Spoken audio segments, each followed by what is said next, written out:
Congressional District race, hosted by the Hibbing and Laurentian Chambers of Commerce. I'm Sandy Karnowski, and I'll be your moderator for this forum. I work for Cleveland Cliffs, a sponsor tonight, and I'm a member of the Hibbing Chambers Government Affairs Committee.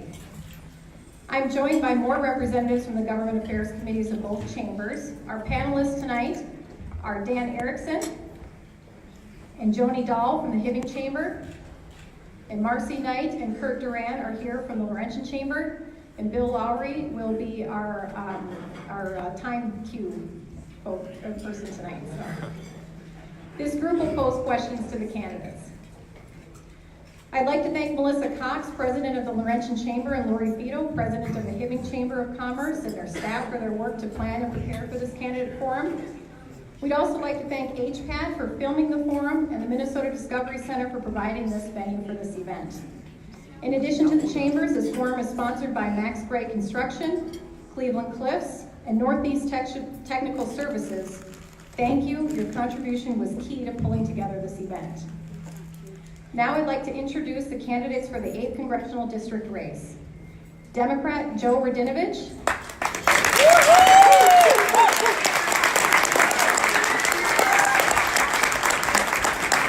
Independence Party candidate Skip Sandman.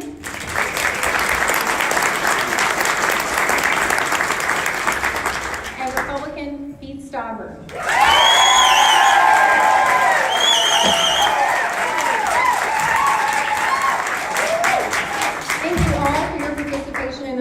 So the people of the Iron Range can have an opportunity to hear your positions on issues that are very important to our region. Go ahead and have a seat. The forum rules were sent to each candidate before tonight's event, but let's review the primary points. Each candidate will have 2 minutes for introductory remarks and 2 minutes to make a closing statement. The panel will pose prepared questions to each candidate. Questions have not been released prior to the forum. Each candidate will be asked the same questions. You will have 90 seconds to respond. Chamber volunteers, Bill, will monitor the time and will hold up cue cards at 30 seconds and 10 seconds before the time ends. If you go over your time, you'll be nice to me. I will kindly interrupt and ask the panel to proceed to the next question.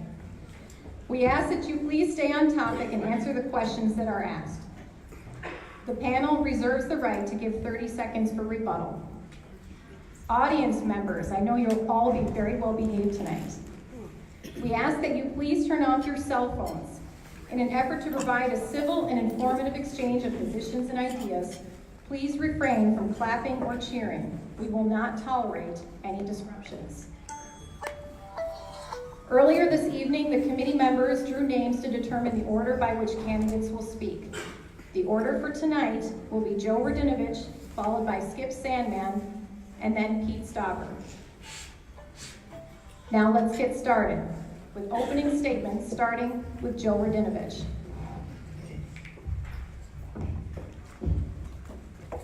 Well, greetings everyone. My name is Joe Radinovich. I want to thank the sponsors of this forum, first of all, and I want to thank all in attendance as well as my opponents here on stage. I grew up in Crosby, Minnesota. I'm the 4th generation of my family to grow up on the Cuyuna Iron Range. I come from a family of miners, electricians, plumbers, pipe fitters, and health workers. They're the type of hardworking people who taught me that the reason we go to work is not just for the job, it's because we believe that that's how we take care of ourselves, how we take care of our loved ones, and how we take care of our community. But the nature of work is changing. In 1980, there were 14,500 iron miners producing 40 million tons of iron ore. Today, that same 40 million tons of iron ore takes 4,000 miners.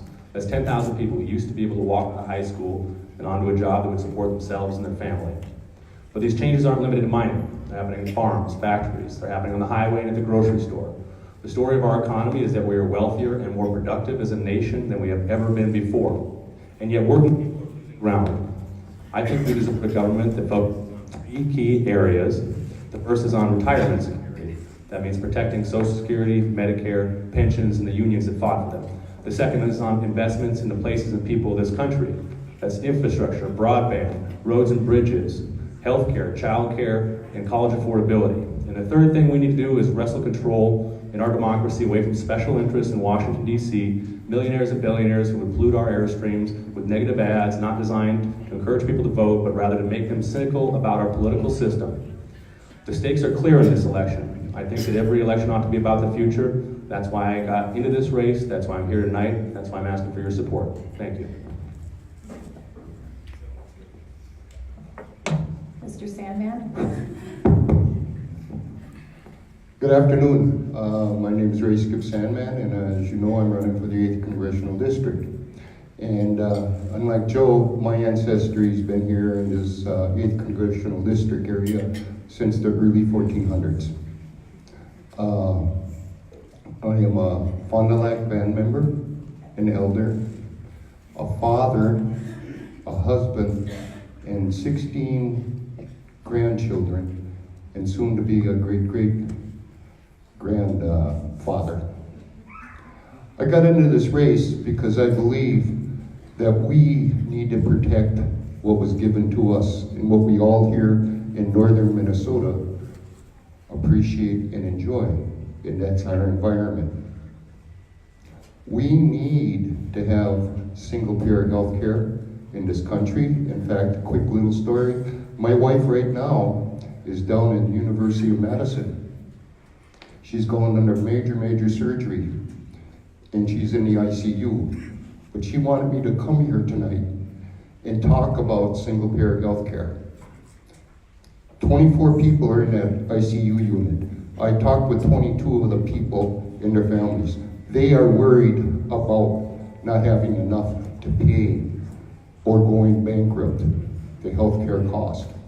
That needs to be addressed, and that's one of the reasons I'm here. I'm also wanting to protect our Social Security, our Second Amendment gun rights. I want to be your voice, your champion in Congress, because I know I will stand for the right thing. I'm not beholden to any party. I am independent, and I listen to people. Thank you very much. And Commissioner Stauber. Thank you very much, Sandy. Thanks to the Giving Chamber of Commerce and the Laurentian Chamber for having us. Again, thanks to Joe and Skip. It's nice to have you back on stage. I appreciate it. My name is Pete Stauber, and I'm running for Congress in the 8th Congressional District. I've worn a lot of uniforms in my life, that of being a professional hockey player, a small business owner, and a police officer for over 23 years. But the uniform that's most important to me that I have worn is that of being a husband and father of 4. When my wife Jody was serving over in Iraq, and I played mom and dad for the day, when I put my kids to bed, I said prayers. In fact, I said 2 of them. The first was that Jody would return home safe, and the second one was that my children would have the same hopes, dreams, and opportunities that our generation had. And that's why I'm running for Congress, to ensure that our children and our grandchildren have those same hopes, dreams, and opportunities. I understand that every generation has its challenges, and so does ours. But I truly believe that our best days are yet to come. Thank you. Thank you all. Well, given today's news, the committees from both chambers have elected to add a question and start off with this question. So I'll just pose the question, and Mr. Dinovich, you'll have the first opportunity to respond. What we do is, Sandy, was my mic breaking up when it stopped? Yes. Let's use the one then. Okay. Following today's court ruling and subsequent release of emails sent by Commissioner Stauber using his county email account, if elected, how would you ensure appropriate use of government office resources? You'll each have 1 minute to respond to this question. Well, I think that the way you assure the appropriate use of resources is you follow the policy, you follow the ordinance, and you follow the law. That's something that Pete Stauber didn't do. And we spent the last month and a half wrangling about this on the campaign, with him repeatedly saying that he had engaged in no wrongdoing, when in fact today it was found out that after creating against the taxpayers, having to take this to court and having to pay the legal fees of the plaintiff who brought the suit, that he engaged in numerous emails with the NRCC where he directed county staff to engage in political work, where he coordinated with special interests in Washington, D.C., and where, among other things, he sought to politicize a nonpartisan event to benefit veterans that had been invited to by Congressman Rick Nolan. And so I think that what this shows is that throughout the course of this campaign, that Pete has failed to be honest about the circumstances surrounding this incident, and I think it calls into question his answers on pre-existing conditions, Social Security, and Medicare, among many other issues. Mr. Sandman? Yes, I can. Following today's court ruling and subsequent release of emails sent by Commissioner Stauber using his county email account, if elected, how would you ensure appropriate use of government office resources? Number one, what I would do is would say thank you for those emails coming out. I believe everybody that's running for office should follow by the rules. And by what has happened is when I'm elected is I follow rules. I listen to people, I follow rules. Now what Pete did and what Joe did, that shows irresponsibility. Mr. Joe here with his traffic tickets, Pete with the emails, that shows irresponsibility in my eyes. Okay, that's not being honest with the people, that's not being forward and complying with what we know is an equal responsibility. When elected, when they go into office, if either one of these gentlemen are elected, is that the kind of behavior that we can expect? I hope not. So that's my response. Thank you very much. The county had the responsibility to look into this matter. They did so. They found no wrongdoing and cleared the matter. In fact, the reason we're talking about it is Joe and his allies sued St. Louis County. I respect the judge's decision this morning, and as a law-abiding citizen, I'm happy that the county released its emails. Okay, we'll turn it to the panelists then to go on with the rest of the questions for today. We're on. Excuse me. Okay, we're going to stick with the same order for this. This is our official first question, then the order will start to rotate. So, Mr. Radinovich, the Minnesota Pollution Control Agency has said the federal government's Clean Water Act prohibits changes to the state's wild rice sulfate standard that will likely cost millions of dollars to implement on the Iron Range. If elected, would you take an active role in addressing this seemingly outdated standard at the federal level, and what do you think is the solution? That's a great question. First of all, I want to say that I think that the clean water standards in this country are a very important piece of the progress that we've made on environmental issues since the 1970s, and I think that they were made in good intent.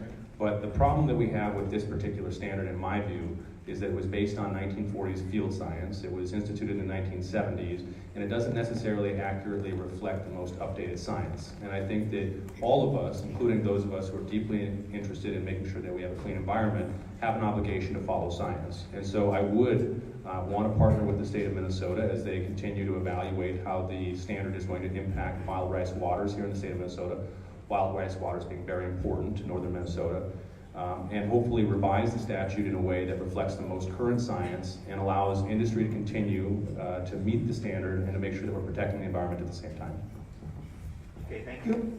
Mr. Sandman, the same question. The Minnesota Pollution Control Agency has said the federal government's Clean Water Act prohibits changes to the state's wild rice sulfate standard that will likely cost millions of dollars to implement on the Iron Range.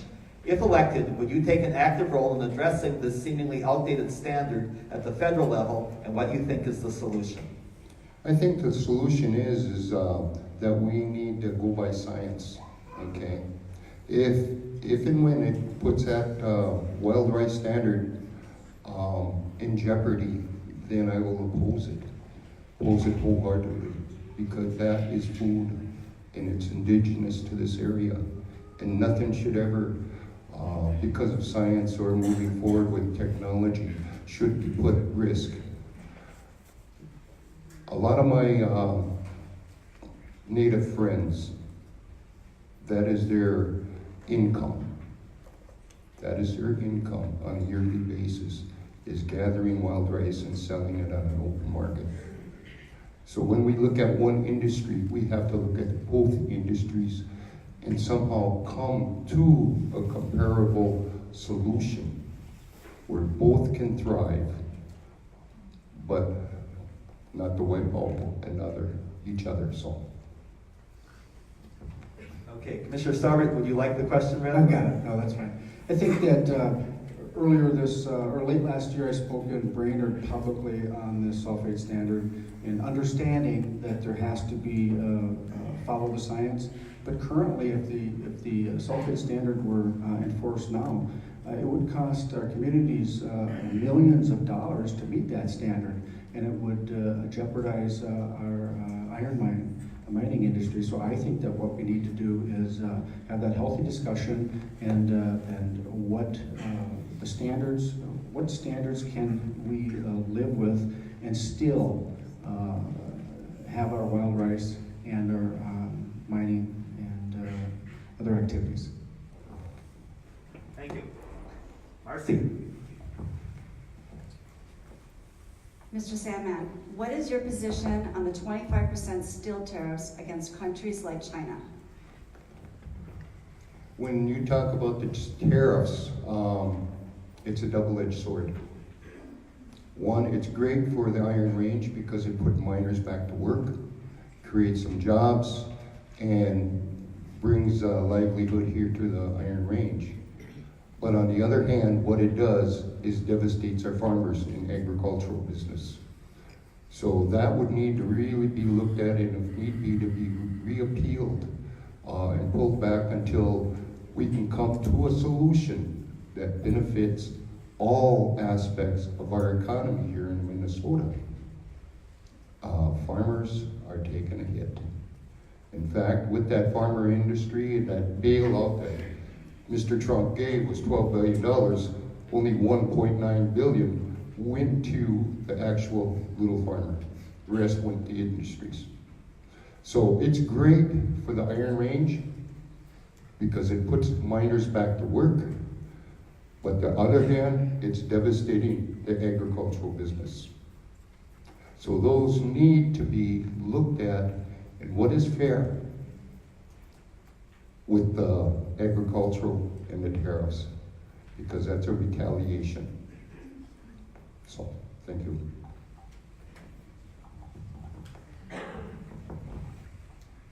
Mr. Starver, what is your position on the 25% steel tariffs against countries like China? Well, I think that the steel dumping in this country should have been stopped decades ago.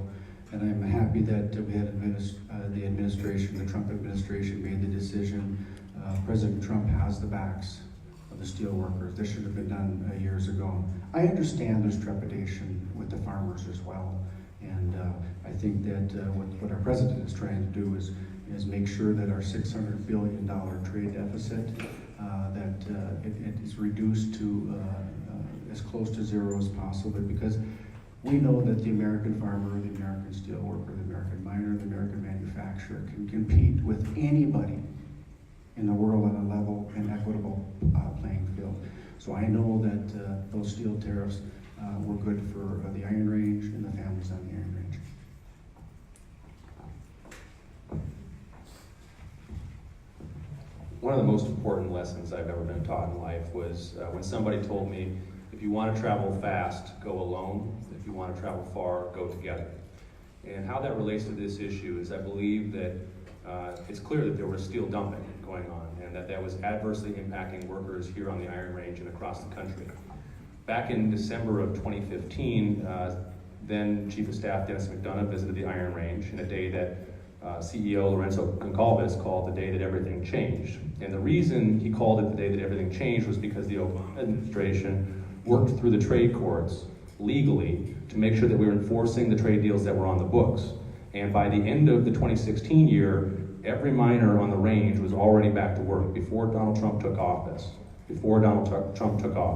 So what I believe is that this 10 and 25% tariff doesn't stack up to the 500+% tariffs that were applied by the Obama administration on specific steel products, on the 200+% tariffs that were applied to specific steel products. And I think that any policy that pits miners against farmers is not one that's designed to build the middle class. And what we've seen is not just trepidation from the farmers, as my opponent Pete Stauber just said. What we've seen is an entire growing season decimated, that their soybean prices were cut by 40%. And that's on top of paying $40,000, as many farmers are, for family insurance on the individual market. And so what we need to do is we need to make sure that we build an economy where everyone can prosper, both miners and farmers.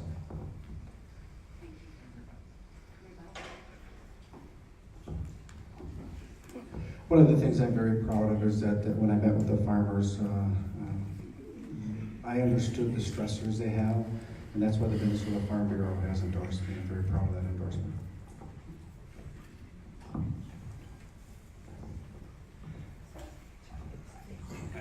You each have 30 seconds if you want to say something. Well, what I would say is that, regardless of the Minnesota Farm Bureau endorsing Pete Stauber, the fact of the matter is that soybean prices were cut by 40% for farmers across the country this summer as a result of the trade wars. It's going to be more expensive for us to import specialty steel for manufacturing. It's going to be more expensive for us to import a number of goods.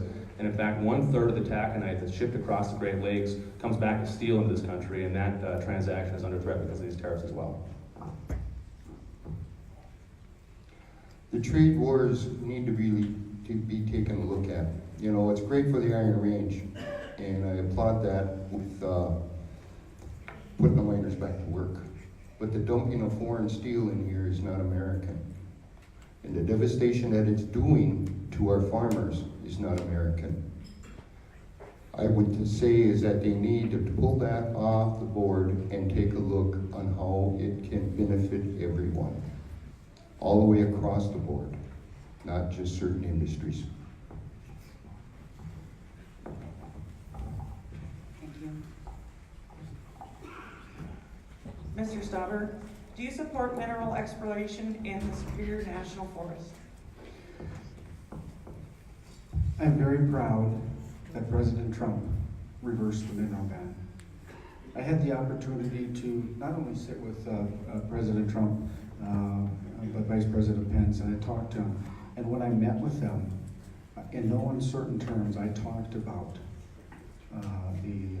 what the Obama administration did 8 days left in their administration when they put the mining ban on. And I looked our president in the eye and I said, that was the biggest assault on our way of life.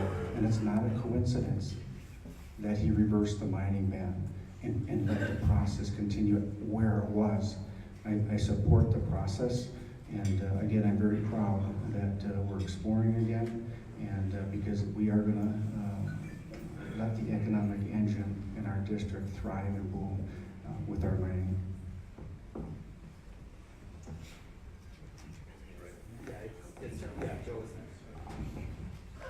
First of all, I support mining, and I support the exploration of minerals in the Superior National Forest and elsewhere across the state. I think that any project that's approved needs to meet every single one of our state and federal statutes before it's allowed to be constructed. But this hits on something else, which is that I think that this issue has been unnecessarily politicized. And politicization of issues like this is to the detriment of everybody who wants to have faith in their government's ability to regulate these processes. One of the things that we found out in Pete Stauber's emails today was it seemed to indicate that there was more of a political element of the withdrawal from the 2-year study than a science-based one. And I think that that should, whether you're on one side of this issue or the other, give you great pause. Because the issue that we've seen in both the Obama administration and the Trump administration is that unilateral actions taken by these administrations can move the ball one way or the other, but they are not sustaining solutions for the people of the Iron Range. That, I think, is vitally important, and I've been both critical of the Obama administration and the Trump administration for unnecessarily politicizing an issue that is so important to our region. We have an obligation, as we explore these new minerals, to make sure that we get this issue right. And getting it right means that we have to rely on the science to guide us. Political decisions undermine that science, and they don't move us any closer to the jobs that we want to see.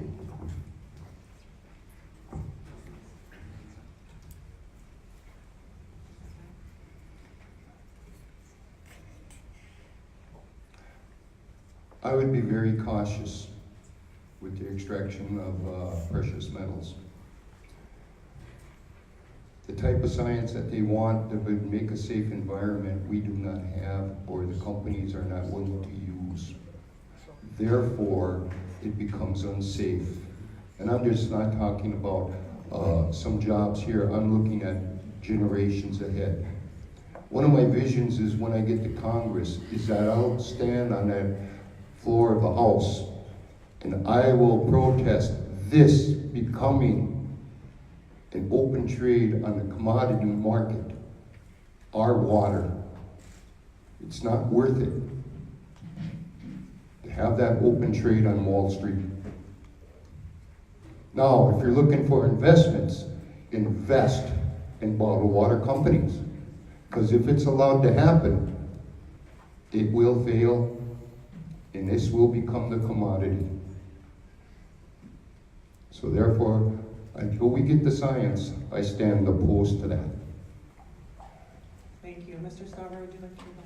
Yeah, Joe talked about the unilateral action. What President Trump did is he just reversed the unilateral action of President Obama's administration 8 days before he left office. He brought the process back to where it was. He reversed the mighty man and let the process go from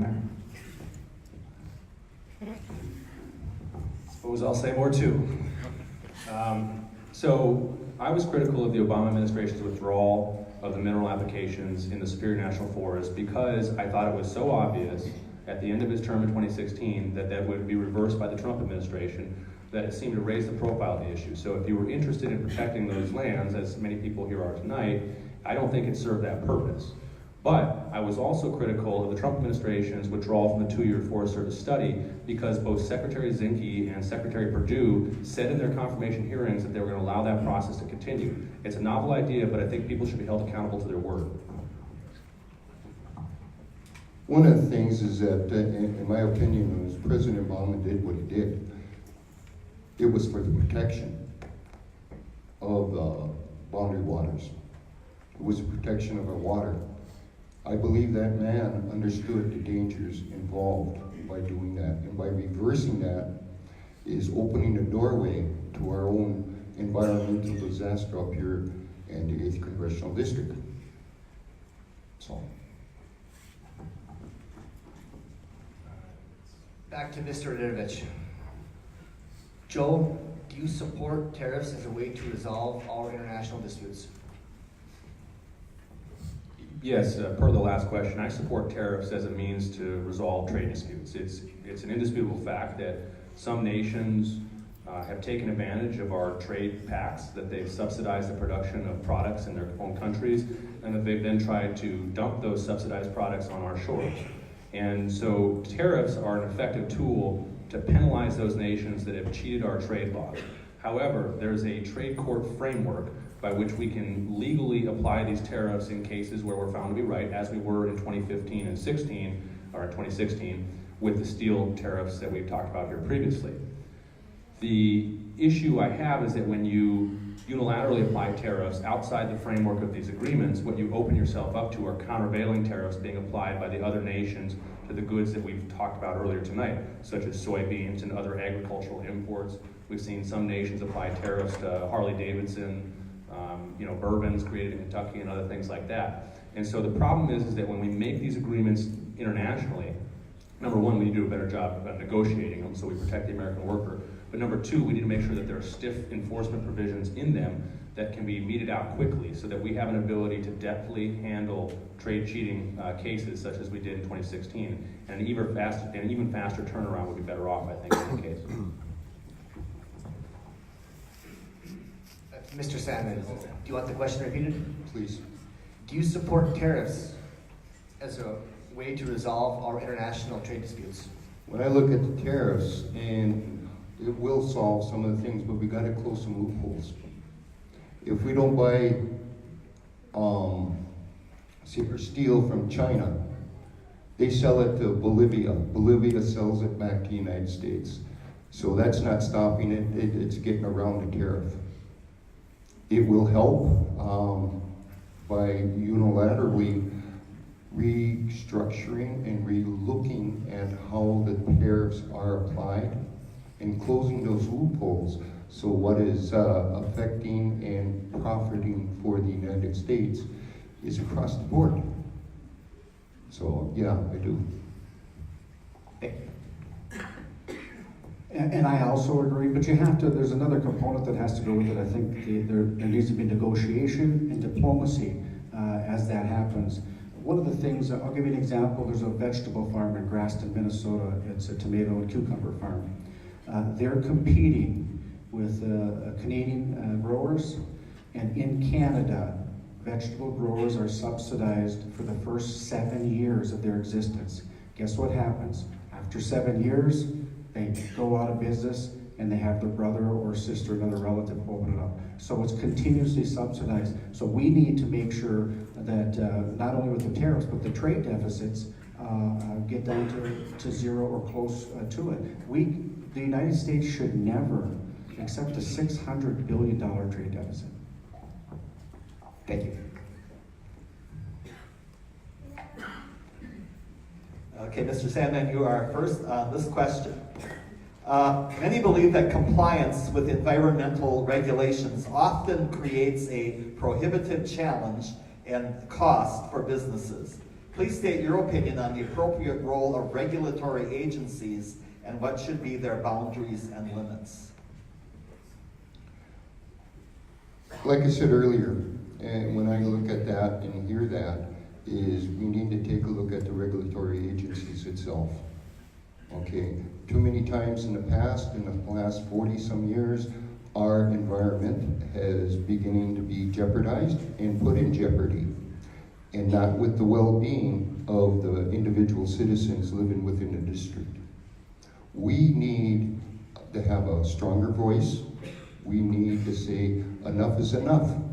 We're always giving, we're always giving, we're always giving. Our natural resources are ours, not to be sold to a foreign corporation for a few shiny pennies. Therefore, what I would venture to say would be, we need to stick by what we have and quit trying to get around. If your environment is important to you, then we need to stand up for it. What do we do when it's compromised or damaged or gone? We need to look ahead for the future, because it's not about us, anybody in this room. It's about our grandchildren, our great-grandchildren. That's what it's about. Thank you, Commissioner Stauber. Many believe that compliance with environmental regulations often creates a prohibitive challenge and cost for businesses. Please state your opinion on the appropriate role of regulatory agencies and what should be their boundaries and limits. Well, I think the regulatory agencies are necessary, and I support them. What we have to be careful of is when these agencies start to politicize or start to weaponize their distaste, for example, for manufacturing or mining or what have you. So we have to be very careful that we're following the science and the recommendations, but there are agencies that have become weaponized against one political party or the other, and that should never happen. We want the science to dictate, and when the science is met or exceeded, in this case, what I'm talking about is the mining should go forward. So the regulatory agencies definitely have a part to play, and I would support any mining company or manufacturing or small business, once they meet or exceed every federal environmental regulation and meet or exceed every state environmental regulation, that they can be, it'll be acceptable for them to move on in the process. Okay, thank you. Mr. Radinovich, do you want the question read again? Or? Many believe that compliance with environmental regulations often creates a prohibitive challenge and cost for businesses. Please state your opinion on the appropriate role of regulatory agencies and what should be their boundaries and limits. Well, I think the appropriate role of regulatory agencies is to enforce the laws that legislators and the executive branch have agreed are in the interest of the citizens of the state and of this country. And so it's up to legislators and the executive branch to set policy based on those values.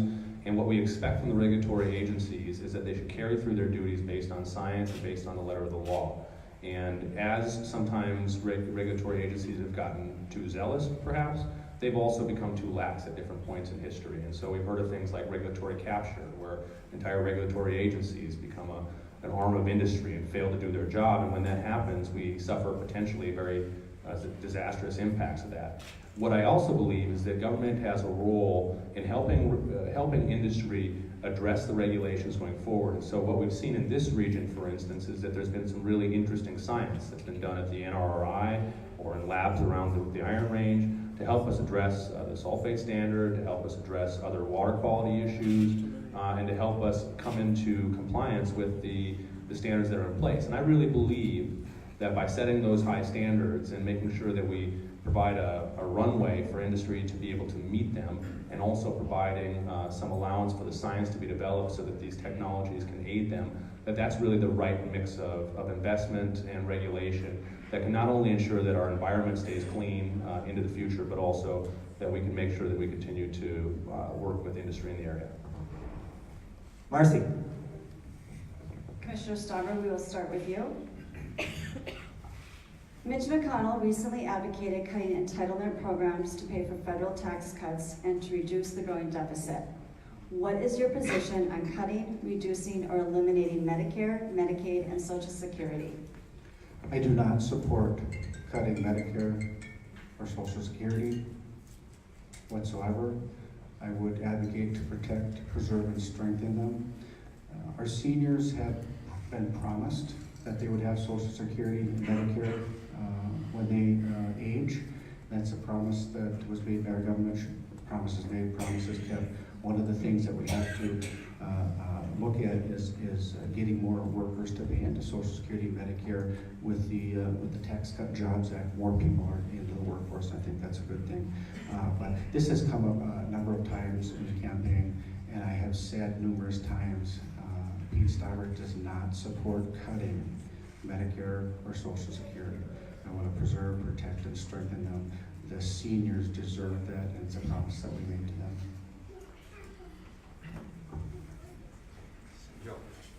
Mr. Redden, would you like me to repeat the question? Yeah. Okay. Mitch McConnell recently advocated cutting entitlement programs to pay for federal tax cuts and to reduce the growing deficit. What is your position on cutting, reducing, or eliminating Medicare, Medicaid, and Social Security? Well, I am entirely opposed to cutting or reducing those programs and those benefits. They are essential for people who have paid into them their whole life, and they are, as we've seen pensions crash across this region and across the country, we have to recognize how vital programs like Social Security and Medicare are to the people who are going to depend on them. Now, what I also want to say is that there was a tax cut passed in this country in January that's going to increase the deficit to $1.1 trillion by next year. And not only did Mitch McConnell, the Republican Speaker of the House, say that we should cut Social Security and Medicare, but so too did Paul Ryan, the Republican Speaker of the House. So too did Larry Kudlow, the President's economic advisor, and so too have numerous Republicans throughout the country. There is not one record of a Democrat calling for programs, these cuts to these programs, and I think it's disingenuous, or well, I'll just use disingenuous for right now, for Commissioner Stauber to say that he's not going to support those cuts when every person in his party has identified that's exactly what they want to do, and they've identified for years. And I think that when we think about his answer on this, we should also consider that for the last month and a half, he said that he engaged in no wrongdoing via these county emails, and when the truth came out today, that's not the case. He violated county policy, county ordinance, and state law in coordinating illegally these resources with the NRC. So I think that credibility matters in this case. Would you like me to repeat the question? Okay. Mitch McConnell recently advocated cutting entitlement programs to pay for federal tax cuts and to reduce the growing deficit. What is your position on cutting, reducing, or eliminating Medicare, Medicaid, and Social Security? I do not support that at all. Medicare, Social Security, Medicaid, no support for mine. I'll fight tooth and nail because American workers worked for that money. That's their money. That is not the government's money. That's our insurance for when we retire. No one in government has that right or should not have that right to try to steal it by cutting that. They want to cut something take that tax break away from the 1%. Bring that money back to where it belongs. And that's us, the workers, the standard, everyday people who get up at 5:30 in the morning and have to be to work. So I do not support that at all. And I hate to say this, Pete, but your party is advocating that. It's advocating Medicare, Medicaid, school lunches, and all that stuff that we, the people, need, the 98%, just for our basic needs. I'm sorry to say that, but maybe you picked the wrong party guy. Darcy? Yeah. I've said it all along that I do not support cuts to Medicare, Social Security. I will like to respond to Joe's credibility and character. I think that if we want to talk about credibility and character, let's first start about my 23 years in law enforcement. The Duluth News Tribune siphoned through my personnel record. Not one complaint from a citizen or a coworker, and that means a lot. We don't need to go into Joe's criminal record right now.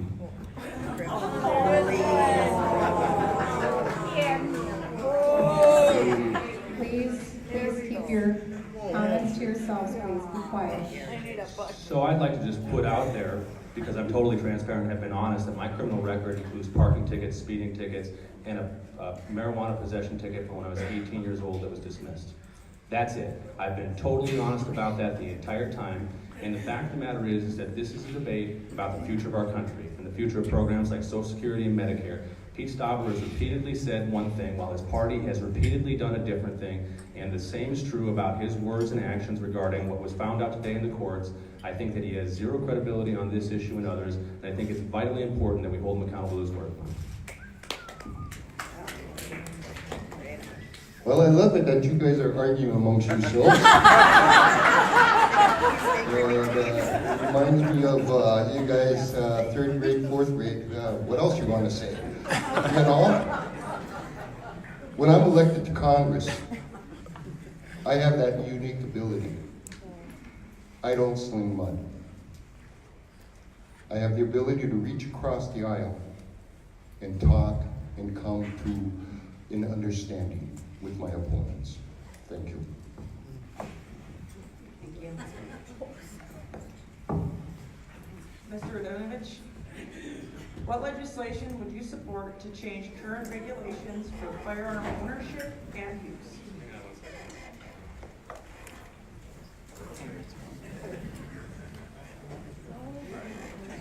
Would you like me to repeat the question? What legislation would you support to change current regulations for firearm ownership and use? Well, first of all, I support the Second Amendment. I grew up in a family that hunted every year. I'm an avid duck hunter and a deer hunter. I love being out in the woods, duck hunting. I don't like to eat them, and the opposite is true of deer hunting. I'd rather be done by opening morning, but I love to eat deer, so that's my dilemma. I also, however, grew up in a family that experienced the impact of gun violence. When I was 16 years old, I walked in on a family member attempting to take his own life with a firearm. And after spending a month in the intensive care unit with him, thinking that was the worst thing that was ever going to happen to me, my mother was murdered in my kitchen 11 months later by a family member who took his own life. And so I recognize the impact that gun violence can have on families. I recognize that gun violence is different in different instances. Suicide, homicide, domestic violence, all of these things, require, I think, some nuance and different solutions. But you can both support the Second Amendment and sensible gun regulation. And so for me, that means supporting background checks and limiting bump stocks and high-capacity magazines and raising the age of purchase on assault-style weapons to 21 years of age. I think that that's a good way for us to ensure that weapons that are supposed to fire in a semi-automatic fashion actually do. I think that a lot of us saw what happened in Las Vegas and were deeply alarmed by that, where one person could assemble multiple weapons, equip them with bump stocks and high-capacity magazines, and shoot 450 people in a matter of 5 minutes. I don't think we can have that in our country.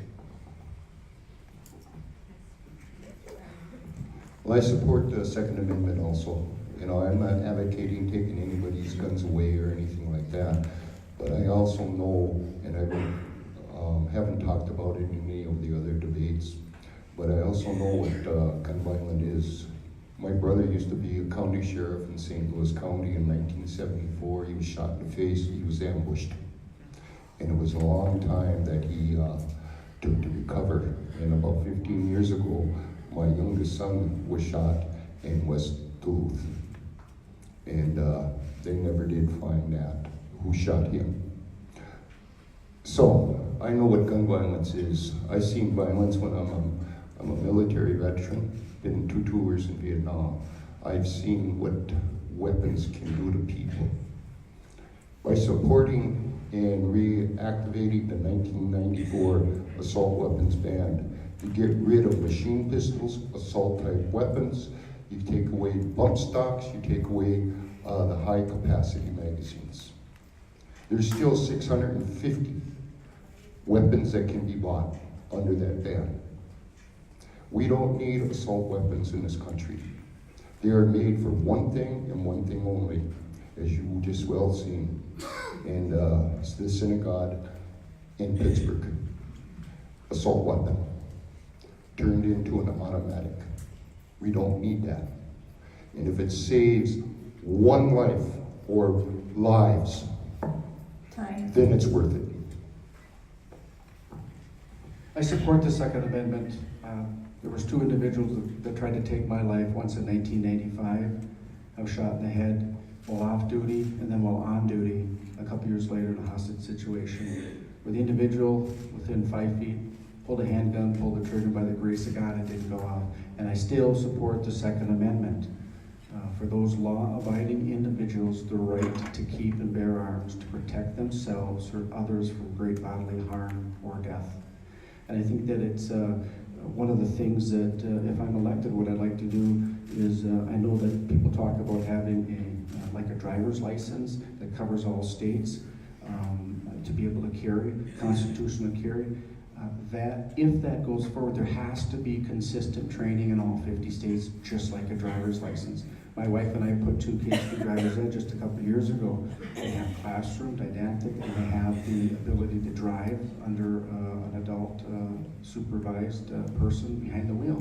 So if we're going to do that across this nation, there has to be consistent training. It is a great responsibility to carry a firearm. Thank you. Mr. Sandman, how do you propose bridging the digital divide and providing broadband access in rural areas?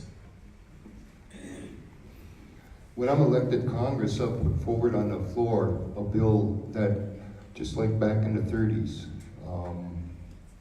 with the road construction, we need to have it. We need to bring our rural areas up to speed, push forward, and have it set so that it will affect all areas.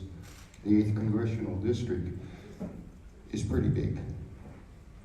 So it's going to take a lot of work, a lot of negotiations on the floor of Congress to get that. But there's other parts of the country that need it too. And when over 60% of the people want that, we need to step forward. We need to start looking at our future. With information, you have knowledge. And with knowledge, you have power. We need to bring everybody into the 21st century. And I'll be honest with you, it's going to be a battle. But I'm not one to give up on a battle. So. Commissioner Stauber, how do you propose bridging the digital divide and providing broadband access in rural areas? We know that right now, many of our rural parts, not only Minnesota, but this entire country, the use of broadband can help keep our hospitals open with telehealth, telemed.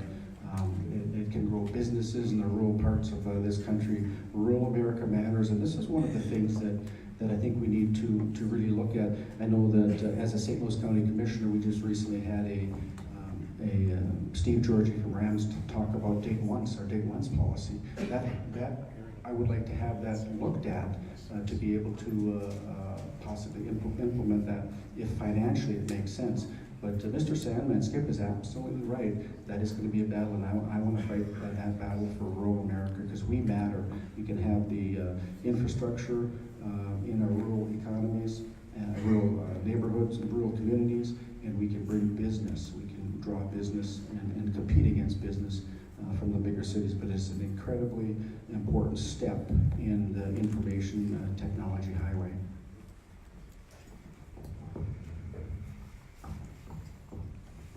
I think that access to rural broadband is the 21st century equivalent of the rural electrification project that we engaged in about 100 years ago, a little bit less than that.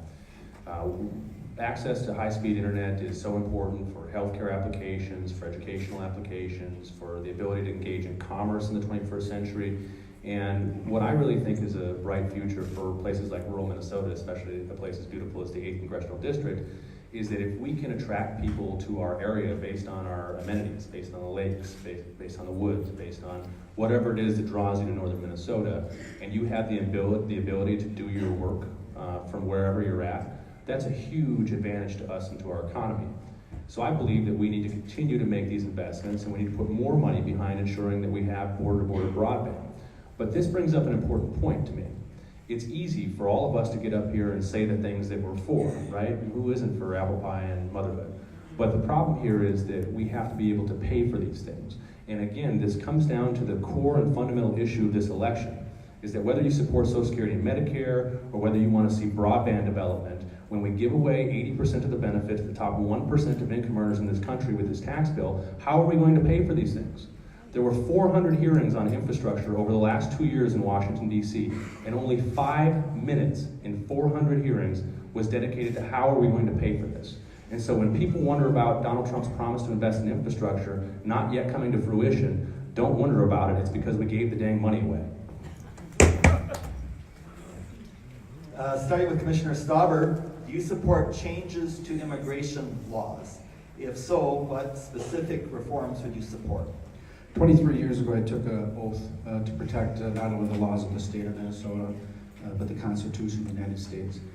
I believe in legal immigration, where the immigrant wants to come to this great country, live the American dream, and contribute. Right now, we know that we need to strengthen and have credibility on our borders. We know that illegal drugs are coming through. We know that human trafficking is coming through. And we know that illegal immigration is coming through. We need, as former UN ambassador to the United Nations, Nikki Haley, said this, American sovereignty matters. We have to have credibility on our borders, and we have to have official ports of entry so we know who's coming and who's going. And so I support legal immigration where they want to come to this country, live the American dream, and contribute.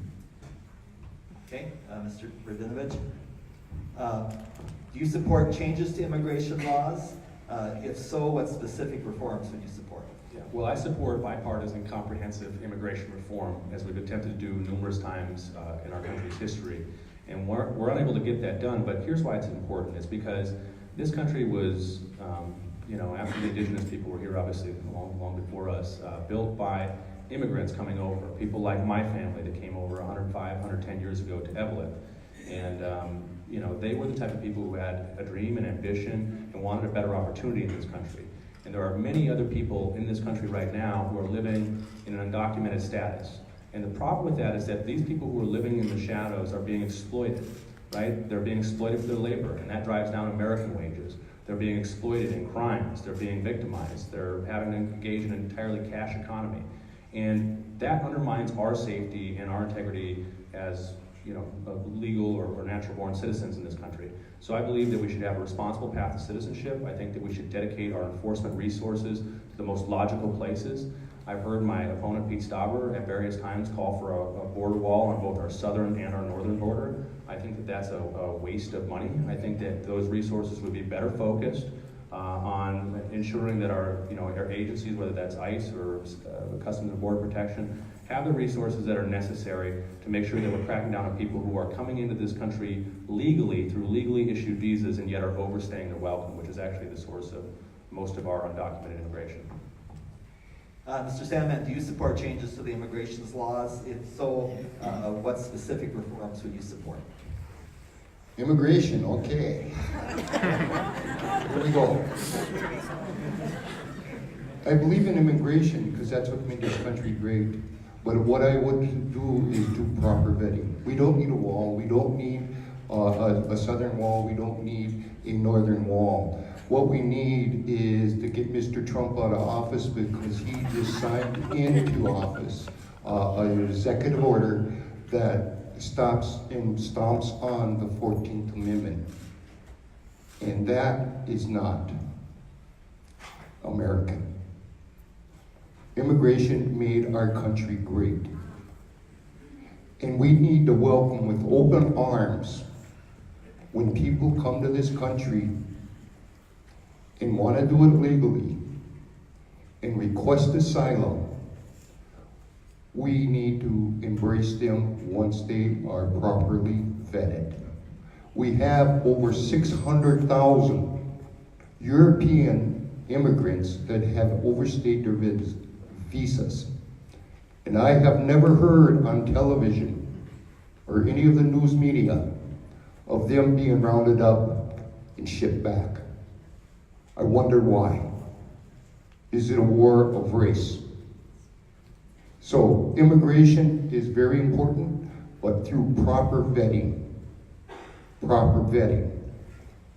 America is for all. Commissioner Stauber, 30 seconds for rebuttal. Thank you, Dan. I appreciate your comments, Skip. One of the things you talked about, and you said it twice, is proper vetting, and I agree with you. I spoke to several ICE agents within the last 2 weeks, and I specifically asked them, in certain areas will a wall help? They said absolutely, it will slow it down so they get the resources to that area. Those are the experts that are on the field doing this. And when I specifically asked them, that's the answer they gave me. Mr. Rinovich, you have 30 seconds if you want. I think tactical deployment of our resources is a smart way for us to engage on just about any issue. But the fact of the matter is that the president made a border wall, which I think most of us took him to understand as, or took him to mean as a wall that would stretch from one coast to the other on our southern border as a feature of his campaign. And that's fine, that's the word I've taken Pete Stauber at as he qualified his support for a border wall in previous debates and in other venues. And if he's backing away from that position, I think that's a good evolution. Thanks, Pete. Mr. Sandman, 30 seconds if you wish. Laughing counts as part of the... You guys are amazing. Proper vetting is the way to go. We don't need to change the laws. We don't need to do anything. We just need more resources for proper vetting. People getting out there, being accountable, taking that in hand, taking that issue in hand. What I wish is that it would be everyone that is seeking asylum or in wanting to immigrate here. Once I said, I think it's a class, a race color, skin color. That's Time. what we're seeing. Thank you. Marcy. Mr. Rudinovich, what role, if any, should the federal government play in workforce development? Yes, I think that the federal government has a role to play in workforce development. I think that, in fact, one of the great things that government can do is continue to make sure that America has the most educated population, or actually, I think we're going to need to get into first place again, but the path to prosperity for America is by investing in its people, by making sure that we're competitive with any country in the world when it comes to our ability to produce work in this nation. And I think that one of the things that we could do is we could go back to a time in this country when it was a lot easier and a lot less expensive for students to become educated through our college systems, right? That's a really important role the federal government can play. We can increase support through student loan programs. We can quit using our students as a profit center by allowing middlemen to profit off their loans. One of the other things I think we can do, and this is not a radical idea, this is something we did 40 years ago in this state, and that Republican governors in other countries or in other states have proposed, is that we can have free 2-year community and technical colleges, as well as partner with trades and other unions on apprenticeship programs. By doing that, what we can make sure is that people can be trained and retrained later on in life as our economy rapidly changes. And again, for me, I think the biggest issue we're facing as a country is the rapid transitioning of our economy that's left people who used to be miners, who used to be farmers, who used to be factory workers in a position where they're trying to figure out how they're going to support their family. I think that that would be a wise investment of federal resources. Mr. Sandman, what role, if any, should the federal government play in workforce development? One of the things we need to do is look at the future. And through future is going to talk about technology, automation. We need to offer the free 2-year education for college, junior college, or technical college. That way there, we can step forward with our students and be prepared for the technology that is coming. And by doing that, we are investing in our future. We need that. We used to do it. Why don't we do it no more? I have no idea why they don't, but except they look at the young students that are in college right now. Most of them coming out of college, a 4-year degree is something $40,000 already on their shoulders. They don't need that.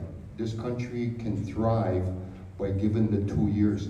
You may ask, how are we going to pay for this? By redirecting some of that money that goes to that 1%, redirecting money from the subsidies we give the corporations and 3 major banks in this country. That is taking care of us, not only in the 8th district, but also in the nation. Workforce development is critical. I've been on the campaign trail for just under 16 months now, and you look when I'm going to the manufacturing facilities and the small business, they're short of the building and construction trades, etc. Just this morning, I toured Grand Rapids High School and looked at their technical center. They have woodworking, auto mechanics, sheet metal, electrical skills training. And just next week, they're starting a program for women that want to become auto mechanics.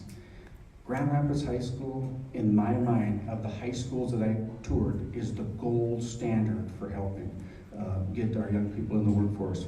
But the federal government has to get some funding into the schools to get those young men and women interested in those trade jobs. Everywhere I go across this district, the workforce is short. They can hire 2 or 3 or 15 people, and they're good paying jobs. So I would definitely support the federal government working with not only our technical schools, but our high schools to get those industrial education, industrial arts back in the high schools.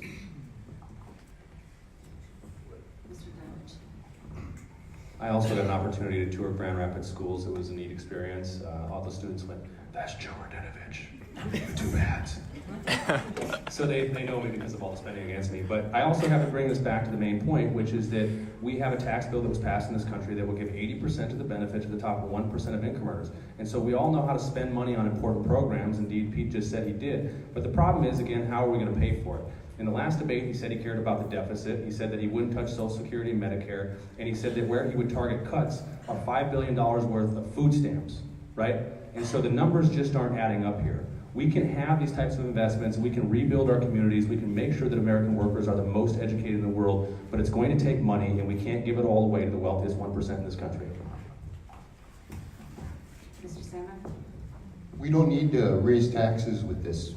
What we need to do is just redirect the money that is being wasted right now and squandered on the programs that are out there for the rich, for the corporations.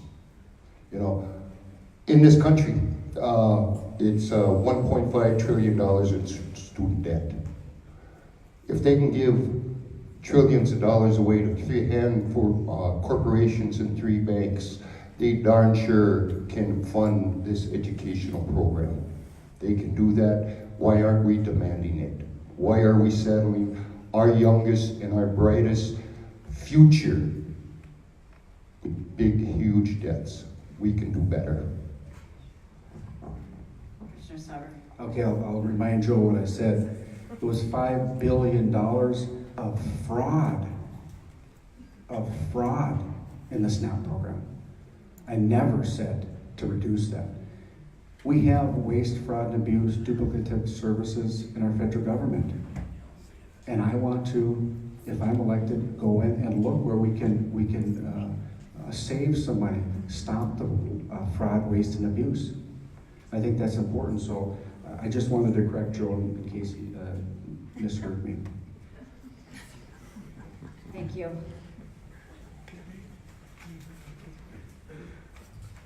Mr. Santa, we'll start with you. Okay. Many believe rural areas are underserved with resources, facilities, and support for mental health and substance abuse. What do you think the federal government should do about this? First of all, what they need to do is get the insurance companies out. And that way it'll make it affordable. You know, in this country alone, just the way things are right now, it's $3.5 trillion. And like I said in my opening statement, people are going bankrupt.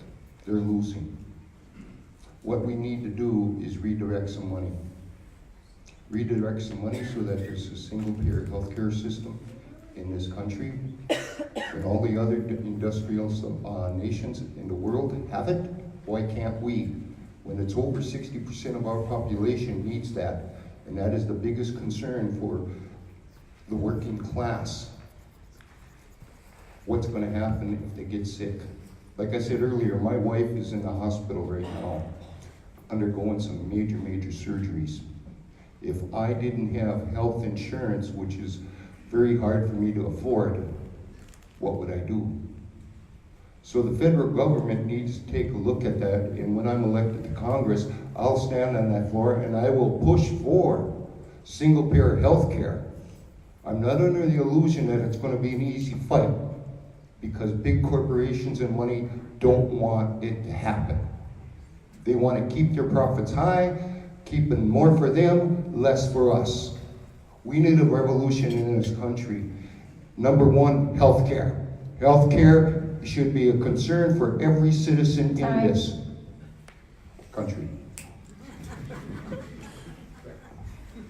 So rural, I've said since I've been on the campaign trail, rural America matters, and I want to be a champion for rural America. We talk about the mental health. We talk about the broadband to be able to use telemedicine, for example. In Cook County, Minnesota, if there's an individual who's going through a mental health crisis, and the Cook County Sheriff's Department would have to take that individual, bring him or her down to the city of Duluth, which would take that individual off the streets. When in fact, if we had broadband, we could actually have a doctor assess over the internet through the video, and actually let us know as law enforcement if they're going to be continuously a harm to themselves or others. And so those are some things that when I was on the community health board, we talked about it all the time.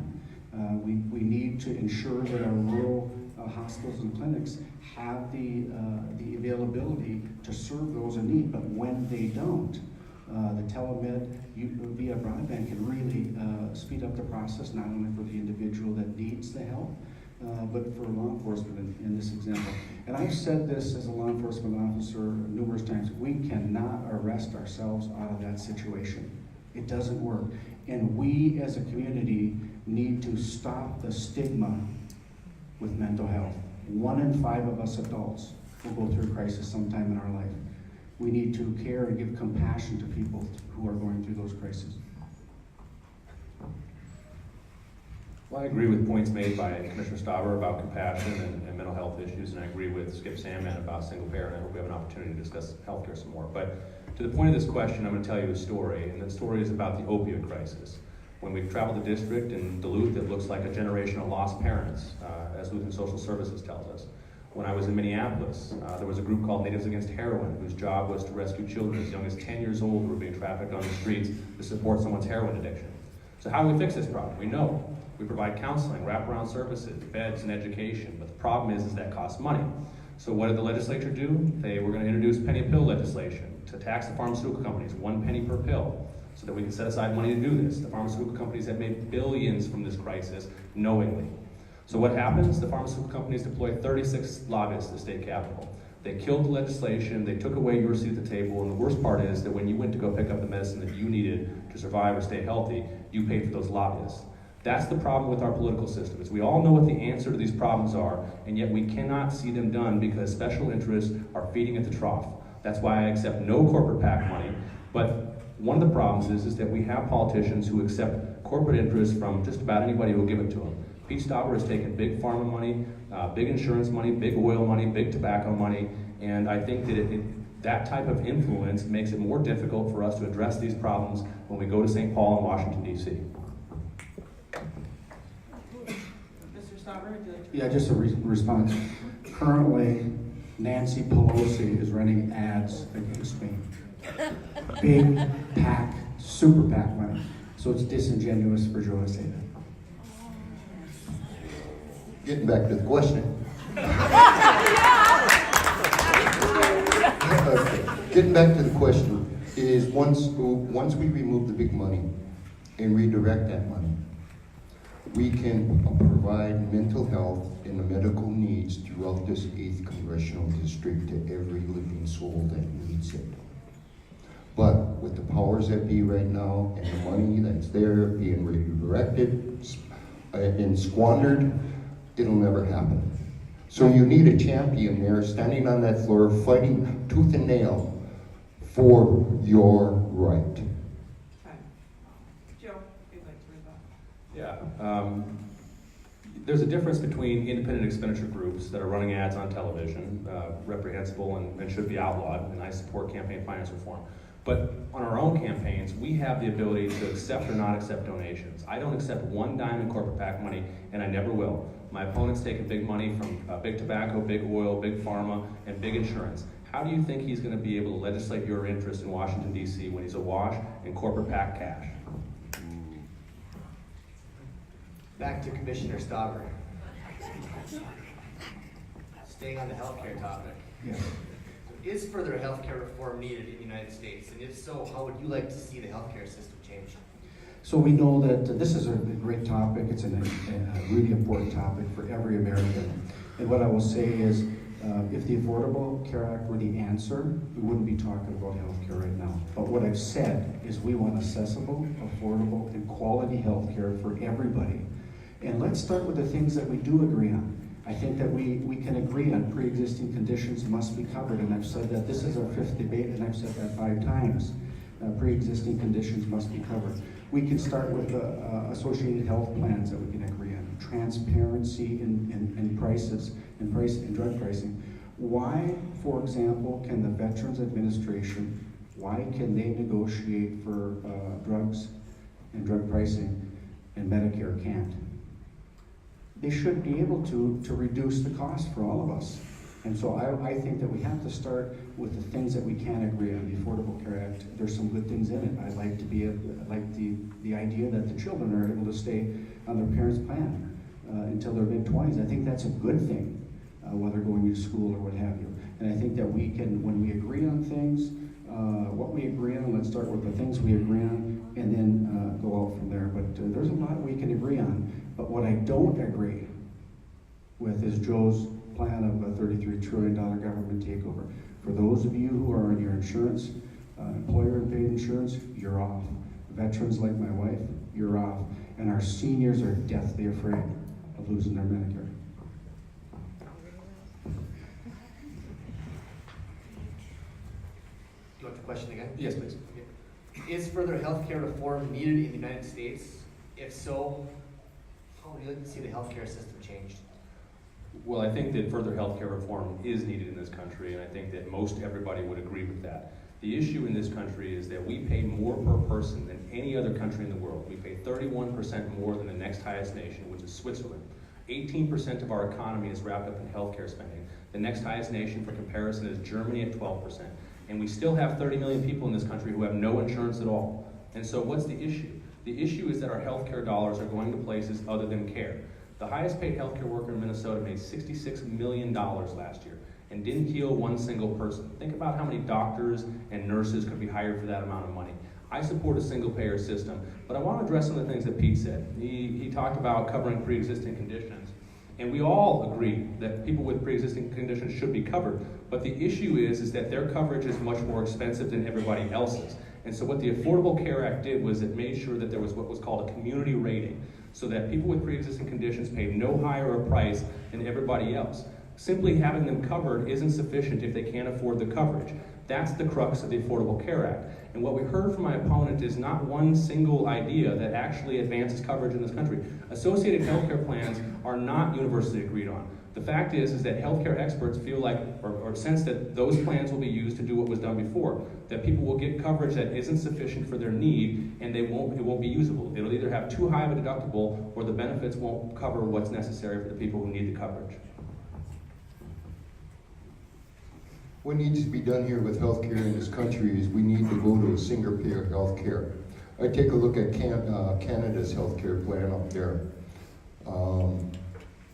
They pay half the cost that we do with the system right now.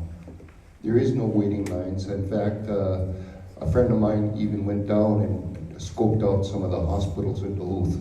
Didn't see a bunch of Canadian plates there. So that is foolish thought, foolish belief. But what we need to do in this country is get rid of the middleman. $3.5 trillion on healthcare. 1 trillion, 2 trillion go exactly to the provider. That 1.5 trillion is kind of lost somewhere in the mist. And we need to be more accountable to the citizens of the United States here in the 8th Congressional District. We need it so that there is no tampering with our Medicare. The drug companies, vigorous negotiations to lower those drug prices. We can do this, but the powers that be don't want us to do that. They want to keep it the same way so that, like Joe was saying, $66 million to some guy down in Minneapolis that hasn't seen a patient. Why? We need to demand that for our citizenship, our citizens here. 30 seconds. Yeah, 30 seconds. Remember, Joe, zero credibility on healthcare you have. You brought us MNsure. You drove us off the cliff. An unmitigated disaster. Hundreds of thousands of Minnesotans, including those with pre-existing conditions, were lost. Skyrocketing prices. And on top of it, you voted to give taxpayer-funded bonuses to MNsure executives. Who would give a manager with dereliction of duty and poor performance? Zero credibility.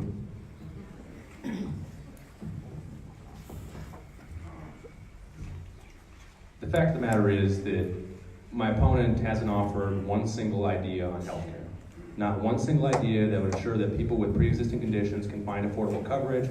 Not one single idea to make sure that more people have access to the system. And that's unsurprising, because he either seems dangerously uninformed about this topic or without a plan of his own and subject to the whims of the Republican majority in the Congress, which has voted 70 times to take away protections for people with pre-existing conditions. Republican governors across the country are suing so their states don't have to cover people with pre-existing conditions. Look at the facts. Okay, I believe it's Mr. Radinovich's turn to go first. What do you believe is the link between the corporate tax rate and economic growth in the United States? That's an interesting question. I think that there is a link between the corporate tax rate and economic growth in this country. What I would say is, I believe that we should have a sufficient level of taxes on high-income earners. I believe that I'm opposed to tax cuts.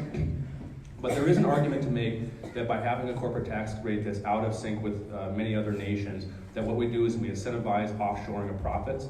And in fact, there was a lot of American profit that's been kept offshore for several years because people were waiting to repatriate that money. I don't know that the only way to fix that problem is by lowering the corporate tax rate. There perhaps could be some sort of other incentive to bring that cash on shore. But here's the big thing, is that fundamentally, I don't think that the problem with our economy is that the rich people don't have enough money. Fundamentally, the problem with our economy is that our nation is more productive and wealthier than it's ever been before, and yet working people are losing ground. Since 1978 in this country, CEO pay has increased over 900%. During that same period of time, worker pay has increased 10%. And so what I believe is that the hardworking people out there across the 8th District and across this country ought to be able to get more for their hard-earned hours. They ought to be able to make sure that their kids can go to college, that they can afford affordable health care, that they don't have to quit their job to provide child care because it's too expensive for too many people. I think that that's the way forward for prosperity in this country. I believe in an economy that benefits everybody. Mr. Salmon, what do you think the link is between the corporate tax rate and economic growth? When I look at that, I look at all the Wall Street people and the big corporations out there and the subsidies that we as taxpayers have been giving them for years. It does have some growth, but it does not have the trickle-down effect that everybody thinks it has. So we as workers need to work harder. In fact, in this country, we have 30% of our younger people, working class, working 2 jobs just to make their basic needs. And 70% of us are working paycheck to paycheck and praying to God that nothing befalls us, because that means we're going to lose. The tax rate needs to be looked at and dealt with fairly. And why can't they give the working man, working woman, working class a break? We're keeping it afloat. They will give us jobs, they will give us all these things, but at their rate. We have lost so much headway in this country that we need to demand higher wages, better benefits, better health care, better everything. We all do better, in Paul Wellstone's words, we all do better when we all do better. We need people on the floor of Congress that will fight for that. And I'm one of those people. Commissioner Stauber, what do you think is the link between the corporate tax rate and economic growth? Well, we're seeing that happen right now across this country. I'll give you an example. Ironworks in just outside of Crosby, Ironworks, they have profit sharing. When I asked Fred, the owner, I says, what has the Tax Cut and Jobs Act done for you? And he smiled. He says, by bringing it down to 21%, we have profit sharing. Our employees are going to get a healthy bonus 1 week before Christmas.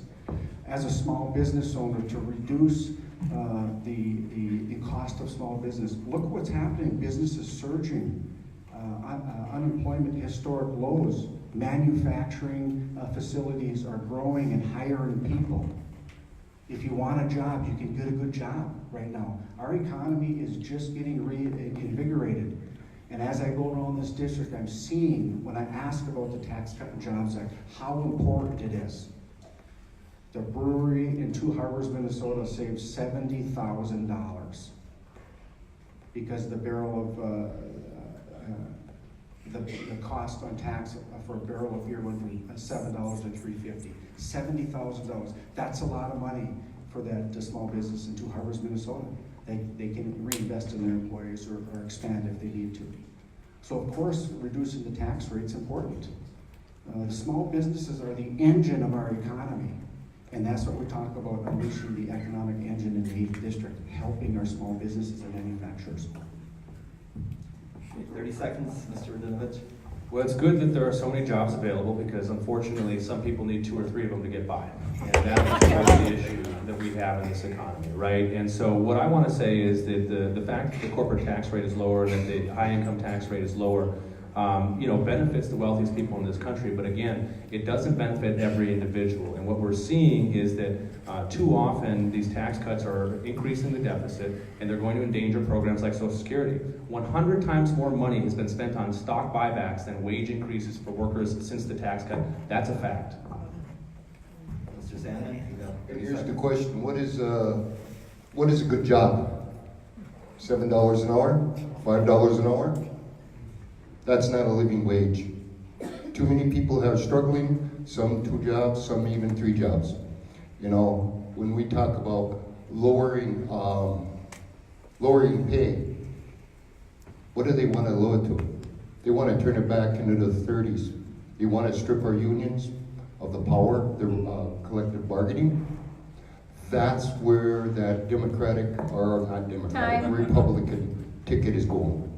And Mr. Strauber, 30 seconds. Skip, I couldn't disagree with you more. I'm a pro-union Republican. I paid dues all my working life. In fact, I started paying dues when Joe was 4 years old. I do not support right to work.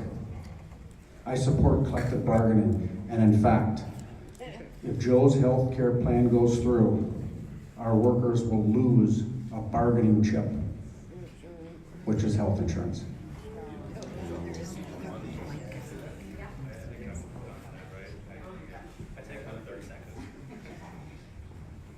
Gentlemen, this will be your last question for the evening. Mr. Simon, we'll start with you. How important is it to increase the level of stability in American politics? What contribution will you make to improve stability in Congress? One of the things is when I'm elected to Congress is, number one, is I will not accept corporate money. I will not run across the street to try to get money. I will talk about we need honor. We need honor, we need compassion, we need to listen to our constituents. We need to stand behind what we talk about and what we put on the floor. We need so that we have bravery and courage to go up and fight for what is the best possible for the 8th Congressional District. Not to be influenced.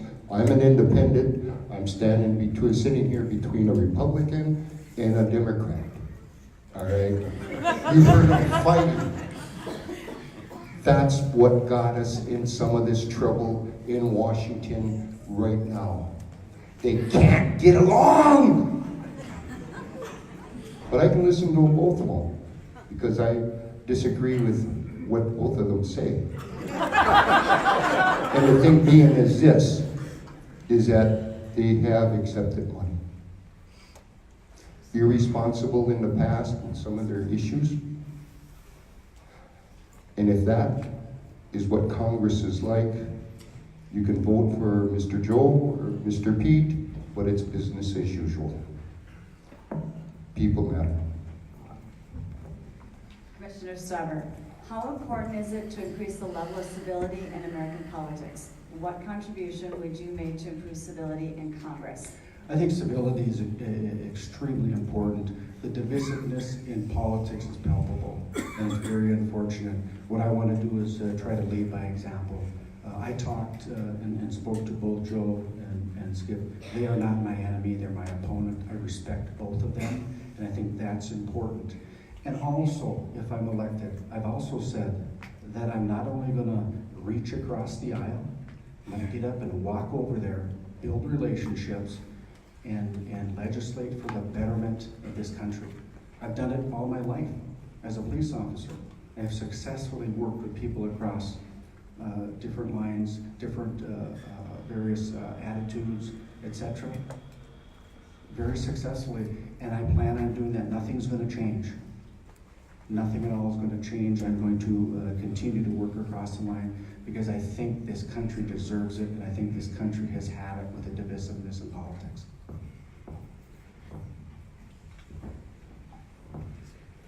Well, I think that there's a difference between campaigns and governance, right? And I don't fault anybody for wanting to go out and run a hard campaign that's about the issues. I, in fact, think that that's what the public is entitled to.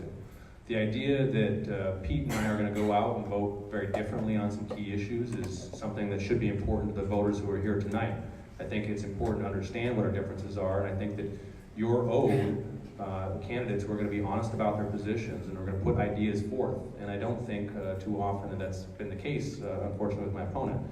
The issue here is that when we go out and we govern, more often than not, we can find compromise. And the way we find compromise is by engaging in good faith in the legislative process. I think one of the things that's broken about Washington, D.C. is that there's a top-down power structure that dictates which bills are going to be heard, which amendments could be added, whether any at all could be added. And so what I support is what we had in the Minnesota legislature, which was an open rules and amendment process where anybody can introduce a bill, where committee chairs can make the determination to hear that bill, where any member from either side or any party can offer amendments to that bill throughout the process to improve it. That's the way our legislative system was designed to work, that fosters compromise and it fosters better solutions in the end. But let's not mistake civility for a spirited debate that everyone is owed in this campaign so that they can see the differences between the candidates, what their ideas are, and what they're going to stand for. That's how we hold candidates accountable after they serve their term in office.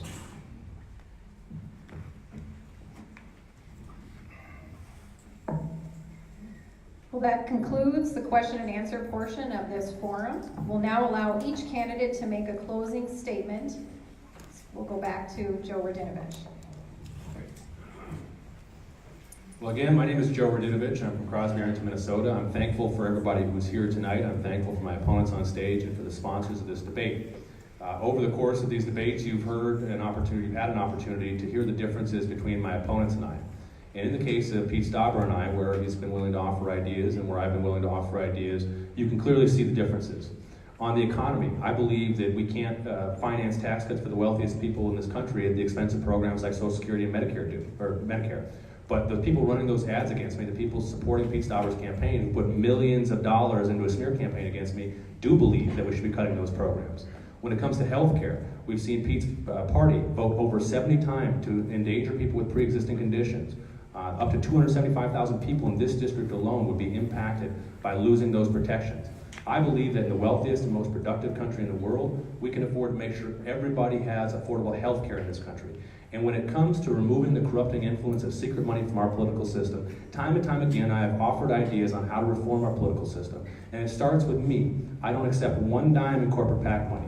I've been the most targeted Democrat in the House across this country. They spent millions to defeat me because they know, those millionaires and billionaires, that I'm going to go out there and I'm not going to be their ally in the Congress. I'm going to be an ally to working people. And we have an opponent in this race, Pete Stauber, who's taken money from big pharma, from big insurance, from big tobacco, from big oil, and from any special interest who could possibly write his address on a check and send him that money. And I think what we're going to need to do in order to wrestle control away from those millionaires and billionaires in Washington, D.C. is elect somebody who clearly has the public's interest in mind.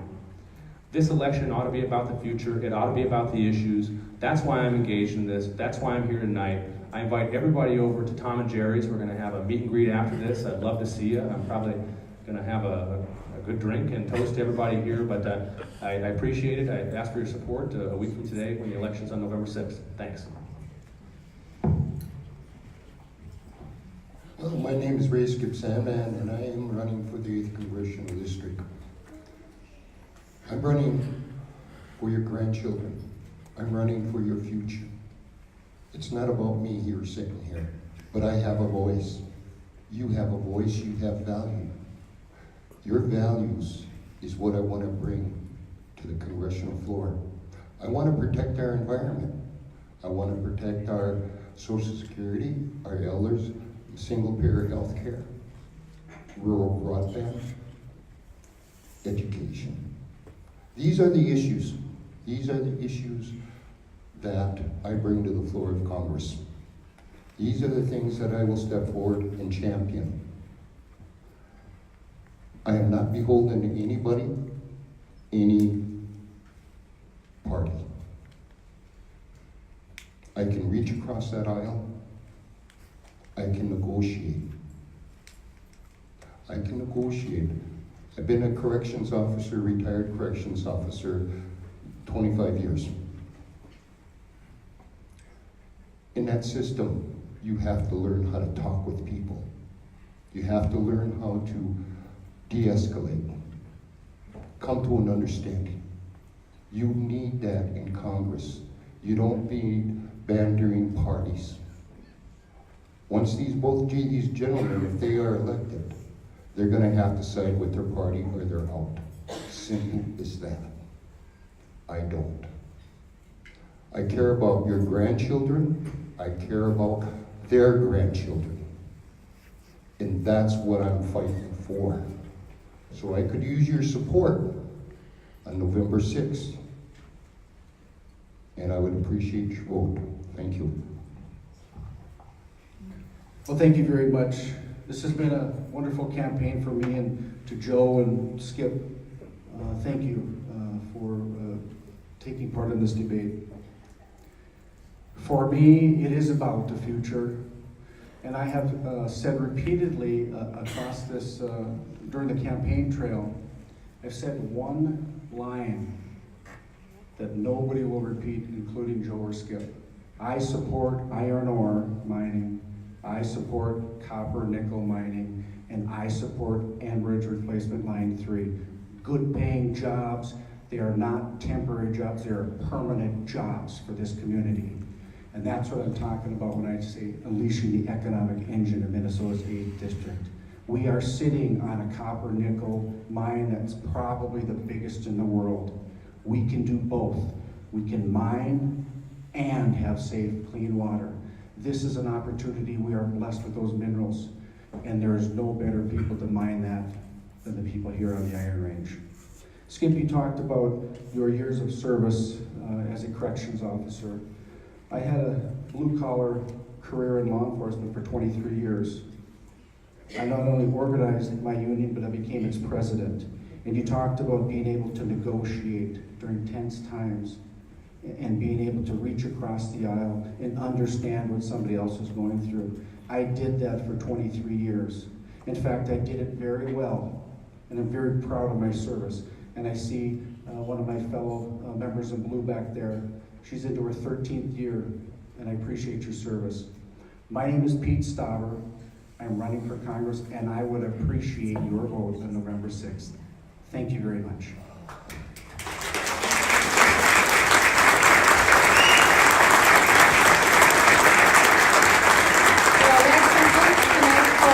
The fifth and last debate in the 8th District Congressional race. Our thanks to Commissioner Stauber, Joe Radinovich, and Skip Shanahan for your respectful dialogue about critical issues for the people of northeastern Minnesota. We'd also like to thank our panelists tonight, the Hibbing and Laurentian Chamber.